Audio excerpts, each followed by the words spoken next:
కొంతమంది ఆర్థిక స్తోమతని అర్థం చేసుకొని టాలెంట్ ఉన్నప్పటికీ కూడా సినిమాల్లోకి వెళ్లే ఆలోచనలను విరమించుకుంటూ ఉంటారు. మరికొంతమంది అయితే లక్షల్లో జీతాలు వచ్చే ఉద్యోగాలను సైతం వదిలేసి సినిమాల్లోకి వస్తూ ఉంటారు. స్వర్గీయ నందమూరి తారక రామారావు కూడా అలాంటోడే.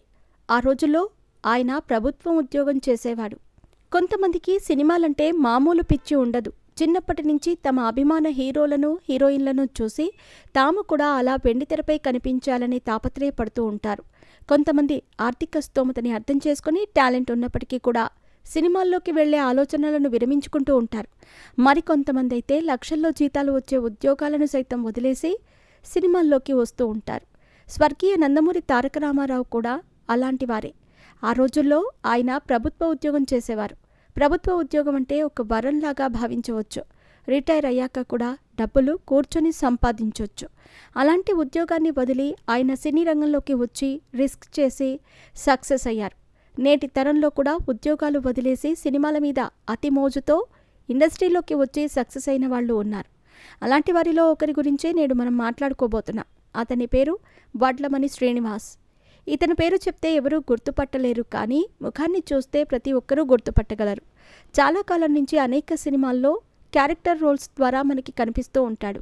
పవన్ కళ్యాణ్ వకీల్ సాబ్ చిత్రంలో ఇంటర్వెల్ సన్నివేశంలో హీరో మంత్రి ఇంటికి బైక్ మీద దూసుకొస్తున్న సమయంలో అతన్ని అడ్డుకునే పోలీస్ ఆఫీసర్ మీ అందరికీ గుర్తుండే ఉంటుంది.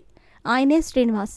వకీల్ సాబ్ చిత్రంతో పాటు ఈయన Dhamaka, Bhagavanth Kesari, Dear Comrade, Baby, Michael, Paagal ఇలా ఒకటా రెండా ఎన్నో సూపర్ హిట్ సినిమాల్లో మంచి క్యారెక్టర్స్ దొరికాయి. ఫుల్ లెంత్ రోల్స్ చేసే అవకాశం రాకపోయినప్పటికీ తనకి దక్కిన స్కోప్లో తనదైన టైమింగ్, ఆహార్యం చూపించేవాడు. అయితే ఈయన సినిమాల్లోకి రాకముందు ఆషామాషీ మనిషి కాదు. విజయవాడకి జాయింట్ కలెక్టర్గా పనిచేశాడు. కలెక్టర్గా ఎన్నో అద్భుతమైన కార్యక్రమాలు చేపట్టి ముఖ్యమంత్రి చంద్రబాబు నాయుడు చేత కూడా ప్రశంసలు అందుకున్నారు. అలాగే ఆయన జాయింట్ కలెక్టర్ ఉద్యోగాన్ని కొనసాగించి ఉండుంటే నేడు గొప్ప క్యాడర్లో స్పెషల్ ఆఫీసర్గా ఉండేవారు.